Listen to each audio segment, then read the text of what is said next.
नमस्कार, मैं हूं विक्रम सिंह राजपुरोहित और आप देख रहे हैं एवन टीवी पर। इस वक्त हम लेकर आए हैं बहुत ही खास कार्यक्रम। ये कार्यक्रम जुड़ा है ग्रहों की चाल पर। ग्रह क्या परिवर्तन करेंगे हमारे देश पर, प्रदेश पर। ये ग्रह क्या नई चीजें लेकर आएंगे या इन ग्रहों से भारत किस दिशा में जाएगा, उसका मान बढ़ेगा, सम्मान बढ़ेगा, प्राकृतिक आपदाएं बढ़ेगी या घटेगी। इन सारी शंकाओं का, इन सारे सवालों का जो समाधान है, जो प्रश्नों का उत्तर है, वो लेकर हमारे साथ मौजूद है हमारे खास मेहमान डॉक्टर महिमा जी चतुर्वेदी। महिमा जी, आपका बहुत बहुत स्वागत है। आप ज्योतिष फील्ड में बहुत सालों से जुड़े हैं, आपने बहुत सारा रिसर्च किया है। तो हमने जो चर्चाएं की थी अलग अलग राशियों पर की थी, और लेकिन अगर हम भारत की बात करें, भारत की जो कुंडली है वो क्या कहती है कि सन 2023 में भारत किस दिशा में बढ़ेगा? क्या अंतर्राष्ट्रीय पटल पर भारत देश का मान सम्मान बढ़ेगा या कोई और चीज इसमें ऐड होने वाली है? देखिए, बहुत अच्छा प्रश्न पूछा है। भारत के हिसाब से हम देखते हैं जैसे 2023 में जो स्टार्ट हो रहा है वो काफ़ी अच्छे योग में इस साल का शुभारंभ हो रहा है, और केतु इसमें मेन नंबर है, जैसे मैंने पहले आपको बताया है। जो अंतर्राष्ट्रीय स्तर पर हम भारत की स्थिति देखेंगे तो इस साल जो फर्स्ट हाफ है, या आप मान के चलिए कि अगस्त सितंबर तक जो इंडिया की कंडीशन है वो काफ़ी स्ट्रांग होगी, काफ़ी अच्छा रहेगा। और जो एक हम डिजिटल चीज़ें कह सकते हैं, जो हम पैन इंडिया कहते हैं, उसमें टेक्नोलॉजी में और भी ग्रोथ होगी। जी जी, बिल्कुल। भारत की बात की तो जो मैम सबसे बड़ी समस्या जो आती है, जिसका डर है पूरे देश में नहीं पूरे अंतर्राष्ट्रीय पटल पर, ये समस्या है, वो है कोविड की। कोविड फिर से लौट रहा है, और जो अगर वैज्ञानिक दृष्टिकोण से अगर हम बात करें तो वो एक अलग उनका पहलू है। ज्योतिष क्या कहता है इसमें? क्या फिर से लॉकडाउन होगा? क्या फिर से हम इसकी चपेट में आएंगे, त्राही त्राही मच जाएगी, या सब बेरोजगार हो जाएंगे? क्या इस तरह का माहौल खौफनाक होने वाला है या फिर कुछ मिला जुला असर होगा? जी, देखिए, जो शुरू की स्थिति है वो मैं आपको बताती हूँ कि क्योंकि ये केतु का साल है, और जब ये 2023 जो शुरू हो रहा है ये लगभग आंशिक काल सर्प दोष के साथ शुरू हो रहा है। तो जो 3-4 महीने होंगे, जो मार्च तक का समय होगा, 3-4 महीने होंगे, उसमें आपको थोड़ा सा ध्यान रखना है। कोविड की स्थिति थोड़ी बढ़ सकती है, लेकिन मैं ये नहीं कहूंगी कि जो पहले की भयावह स्थितियां रही हैं, जो बहुत खराब और नेगेटिव रहा है और पैनिक कंडीशन थी, वैसी स्थिति नहीं है। इस बार थोड़ा चीजें कंट्रोल हैं, और जो हमारी भारत की या हमारे प्रदेश की कुंडली बनी हुई है, जो योग बने हुए हैं, वो बहुत नेगेटिव नहीं है। गुरु इस बार बहुत अच्छे उसमें है। तो आप ये मान के चलें कि पैनिक की कंडीशन नहीं रहेगी, लेकिन हाँ, कोविड का, कोरोना का थोड़ा प्रभाव जरूर रहेगा। जी बिल्कुल, कोरोना का प्रभाव रहेगा, लेकिन सतर्कता में ही सावधानी है, सतर्कता हम रखेंगे। तो ज्योतिषी जो दृष्टिकोण है, ज्योतिष की जो सतर्कता है, वो क्या कहती है? हमें क्या किन चीज़ों का विशेष ध्यान रखना चाहिए जिसको हम साइंस के साथ भी जोड़ सकते हैं? वो अगर हम ओवरऑल एक देशवासियों के लिए अगर आप कहें, क्या आप कहना चाहेंगे? जी, देखिए, बहुत अच्छा प्रश्न आपने पूछा है। अगर हम ज्योतिष और साइंस को मिलाते हैं और कोविड के हिसाब से देखते हैं, तो आपको जितना हो पाए इस साल गणपति की आराधना करनी है और सूर्य को जल चढ़ाना है, जिससे आपका ऑरा मजबूत होगा। देखिए, जो सूर्य है हमारी आत्मा का कारक है, और ये प्रत्येक व्यक्ति में अलग होता है। तो अगर प्रत्येक व्यक्ति इम्यूनिटी की दृष्टि से स्ट्रांग रहेगा, उसका मनोबल ऊंचा रहेगा, और वो प्रॉपर व्यायाम और दैनिक जो दिनचर्या होती है उसको एक रूटीन में रखेगा, तो डेफिनेटली इस कोविड का प्रभाव, अगर मैं ज्योतिष और साइंस दोनों के हिसाब से देखूं, तो उतना नेगेटिव प्रभाव नहीं रहेगा। जी बिल्कुल, आपने बहुत अच्छी बात कह दी है, जो सभी लोग अपने जीवन में उसको फॉलो कर सकते हैं।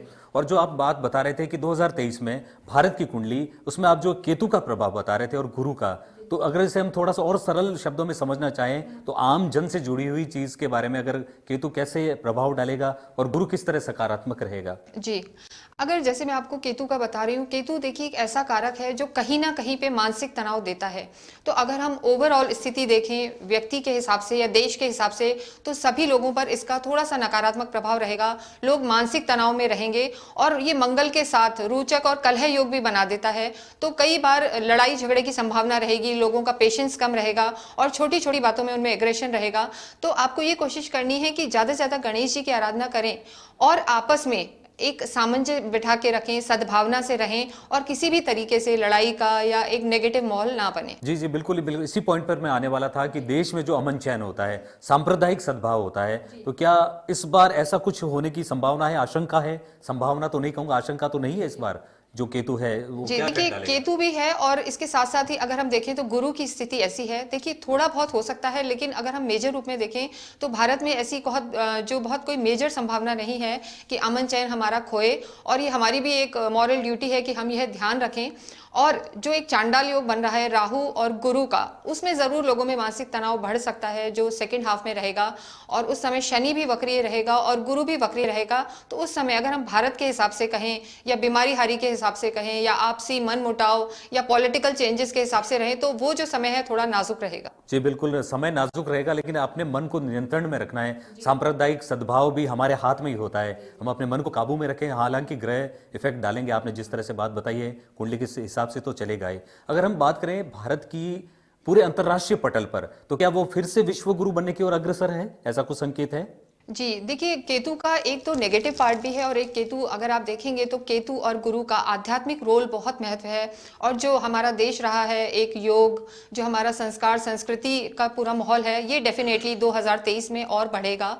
और जिसके अभी जो कमान हमारे जो संभाल रहे हैं, उनके हिसाब से भी हमारे देश का, जो हम इंटरनेशनल फ्रंट पे कहेंगे, देश का मान सम्मान डेफिनेटली बढ़ेगा और ये डेवलपिंग से एक डेवलप्ड कंट्री की श्रेणी में आएगा। जी बहुत ही शुभ संकेत है सभी देशवासियों के लिए, जानकर उनको अत्यंत प्रसन्नता होगी, क्योंकि ज्योतिष जो कह रहा है वो बहुत ही अच्छी बात कह रहा है। लेकिन एक और डर है आचार्य जी, जो पूरे हिंदुस्तान ही नहीं पूरे अंतर्राष्ट्रीय स्तर पर है, कि कई देश आपस में युद्ध की कगार पर है। यूक्रेन की बात कर ले, या कुछ छुपे हुए देश भी हैं जो इसी दिशा में बढ़ रहे हैं। तो क्या ऐसा कुछ माहौल दिख रहा है अंतर्राष्ट्रीय स्तर पर?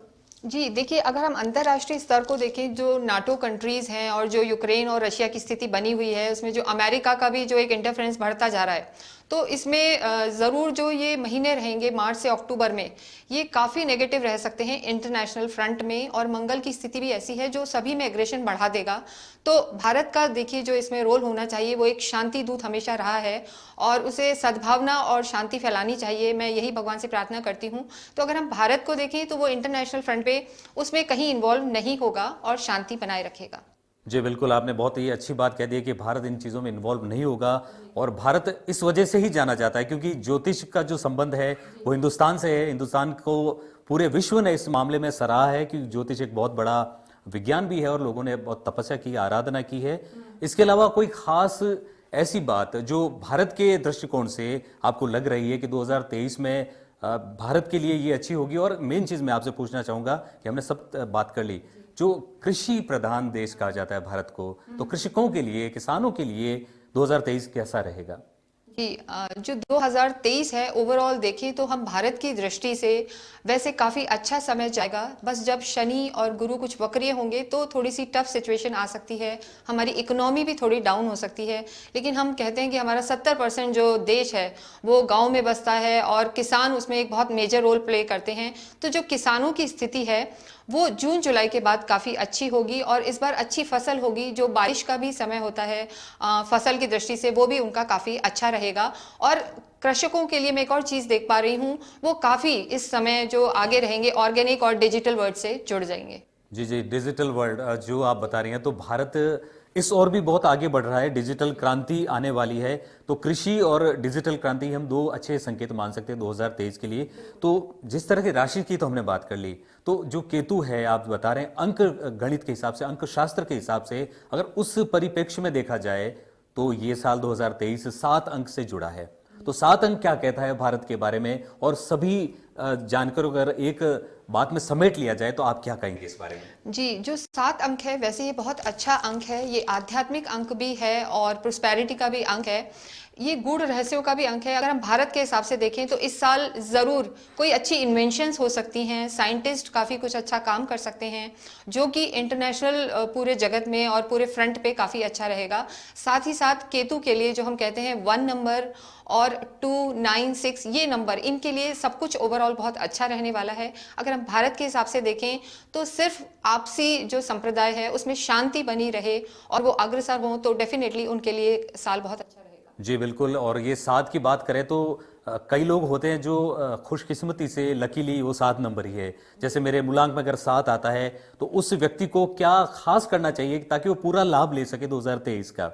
देखिए अगर वो पूरा लाभ लेना चाहते हैं, कोई भी जो 7 नंबर हैं, एक टोटल नंबर होता है, एक हमारा मूलांक होता है कि 1 और 7 का कॉम्बिनेशन है, या अगर उनका टोटल ही 7 आ रहा है या उनका डेट ऑफ बर्थ ही 7 को है, तो उन्हें एक तो केतु देव की आराधना तो करनी ही है।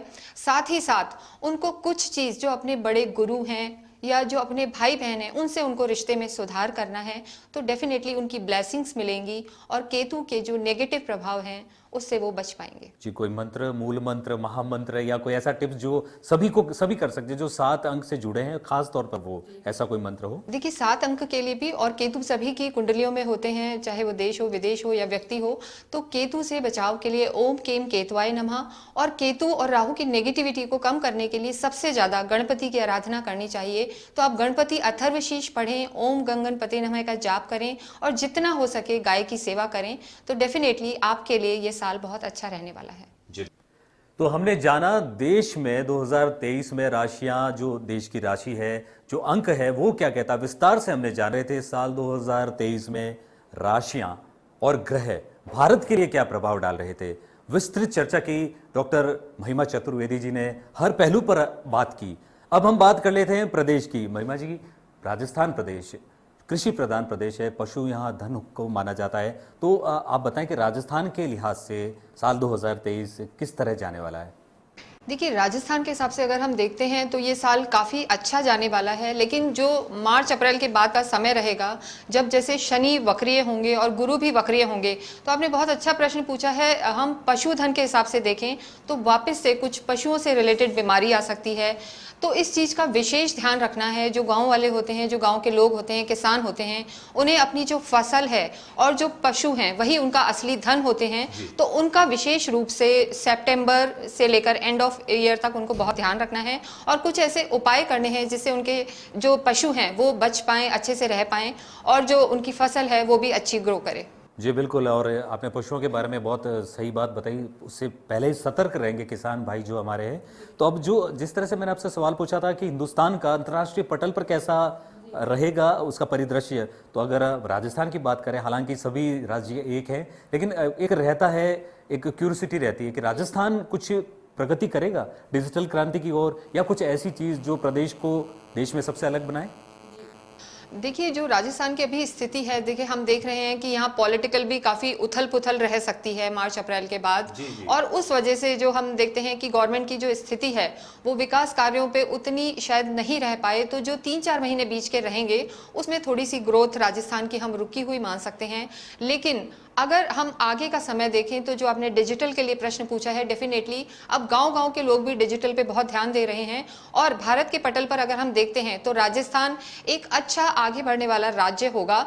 अगर हम जो खेती के रिलेटेड लोग हैं या डिजिटल हैं या जो स्टूडेंट्स हैं पर्टिकुलर, उनकी विद्या पर अगर वो ध्यान देते हैं तो भारतवर्ष में उनका अच्छा नाम हो सकता है भारत के सामने। जी बिल्कुल, जैसे प्रदेश को कहा जाता था, जैसे यहाँ पे पश्चिमी राजस्थान है, ऊंट होते हैं, पानी की कमी है, संकट से सामना करते हुए लोग हैं, तो ये शक्ल बदलेगी क्या? राजस्थान की जो एक छवि आती है, रणबांकुरों का प्रदेश है, अब लेकिन कई जो भौगोलिक परिस्थितियां हैं उसकी वजह से कई चीज़ों की पूरे देश से थोड़ा अलग है। तो क्या हमारा ये जो चेहरा है, इस बार जो क्रांति आ रही है, हम बार बार डिजिटल की तरफ बढ़ रहे हैं, तो ये सूरत जो है 2023 में कुछ बदलने वाली है? जी बिल्कुल, राजस्थान की जो स्थिति है, जो आप देखेंगे सितंबर और जुलाई का जो टाइम रहेगा, इसमें एक अच्छा समय इनके लिए रहेगा और इस साल बहुत अच्छी बारिश के भी अनुमान लगाया जा रहा है कि काफ़ी अच्छी बारिश हो सकती है। बारिश के एक मॉडरेट रूप में या अच्छे रूप में होने से हमारी फसलें अच्छी होंगी और डेफिनेटली जो हमारा गाँव का इलाका है, शहर तो डेफिनेटली विकसित हैं, डिजिटली भी विकसित हैं, उनके पास सारी सुख सुविधाएं भी हैं, पर हाँ खेती अच्छा होने से और पशुधन को सेव करने से जो गाँव का स्थिति है वो काफ़ी विकास होगा और राजस्थान में गांव के विकास से जो स्थिति रहती है तो वो देश में उसका आगे आना जरूरी है। जी जी बिल्कुल, आपने पशुधन के बारे में बता दिया, कृषकों के बारे में बता दिया, किसान भाइयों के लिए।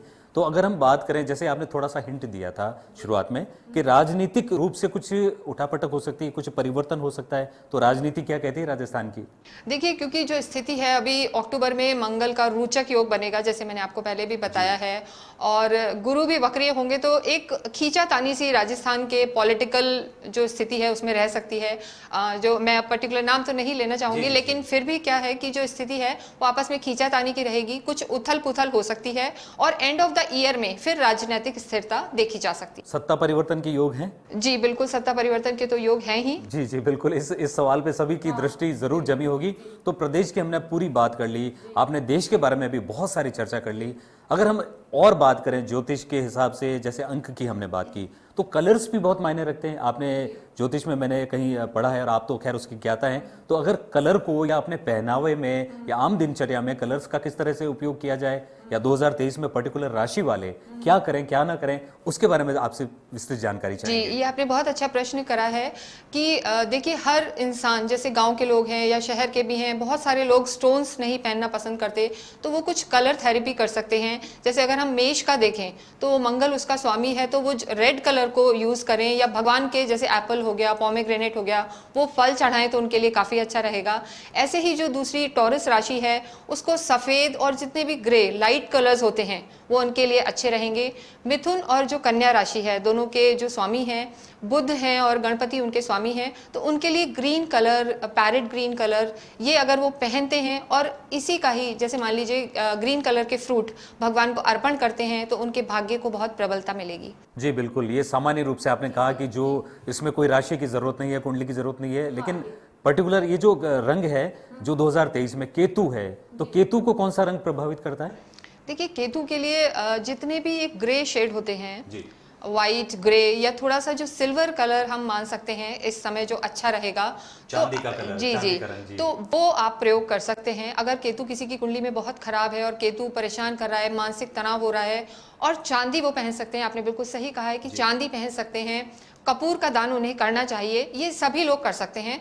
ऐसा नहीं है कि कपूर का दान कोई करे कोई ना करे, कपूर का दान जो भी करेगा उसके लिए काफी अच्छा रहेगा। जी जी बिल्कुल, और दान की बात भी हम आगे करेंगे, लेकिन आपसे एक थोड़ा सा अलग सा सवाल है कि जैसे हम राजस्थान की बात कर रहे हैं अभी, तो राजस्थान में आप तक बहुत लोग पहुंच जाते हैं जो जिनके पास साधन होते हैं, लेकिन हमारा एक प्रदेश का एक हिस्सा ऐसा भी है जहां तक ज्योतिष से संवाद करना संभव नहीं है, वो जो चाह कर भी नहीं जुड़ पाते।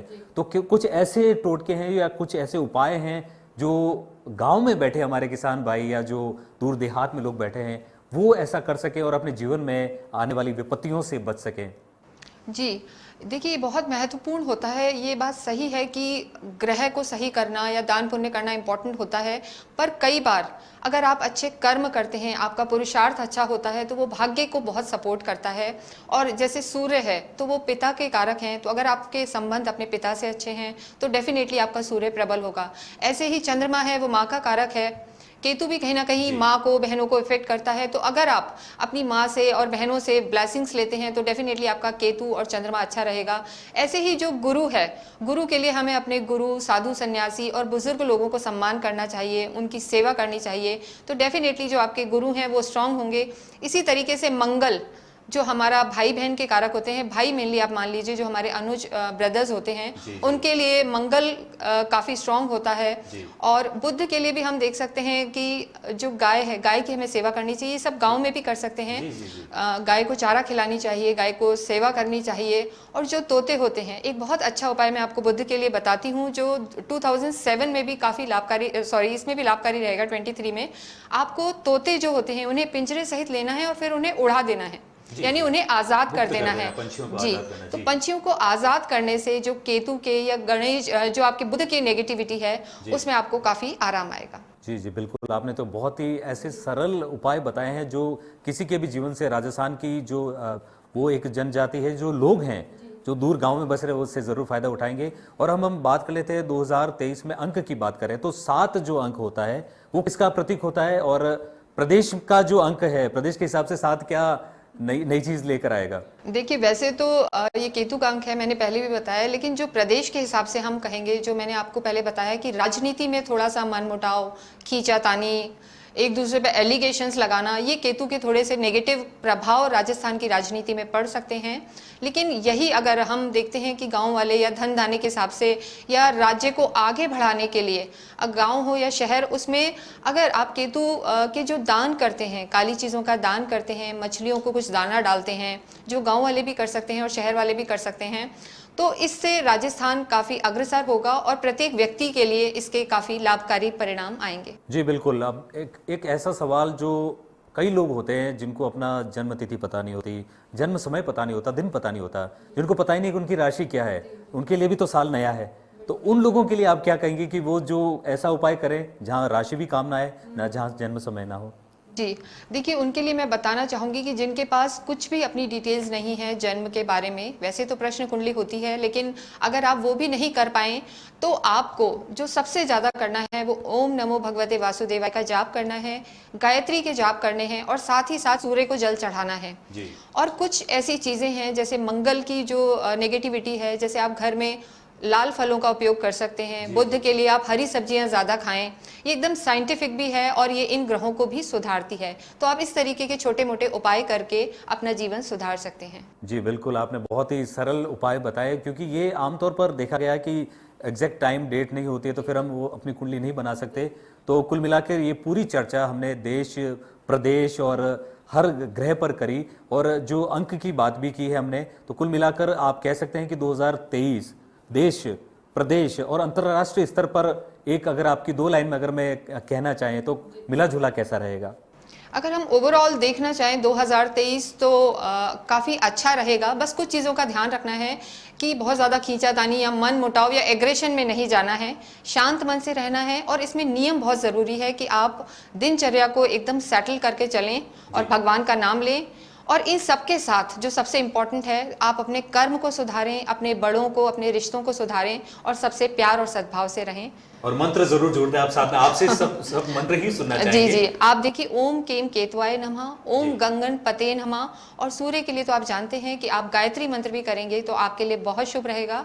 मैं ईश्वर से यही प्रार्थना करती हूँ कि आने वाला समय आप सभी के लिए बहुत अच्छा रहे और आपके जीवन में सुख समृद्धि आए।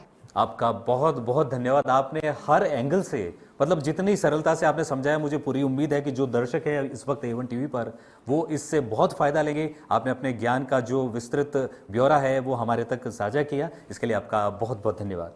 धन्यवाद। तो A1 टीवी पर इस खास कार्यक्रम में आपने जाना कि देश में ग्रहों का खेल, ग्रहों की चाल क्या प्रभाव डालेगी, प्रदेश की स्थिति क्या रहेगी, राजनीति में क्या उठापटक रहेगा। इन सारे सवालों का हमने विस्तृत जवाब जाना और बहुत सारे जो उपाय थे वो भी हमने जाने। कुछ इसी तरह के प्रोग्राम हम आपके लिए लेकर आते रहेंगे। फिलहाल इस कार्यक्रम में इतना ही। देखते रहिए A1 टीवी।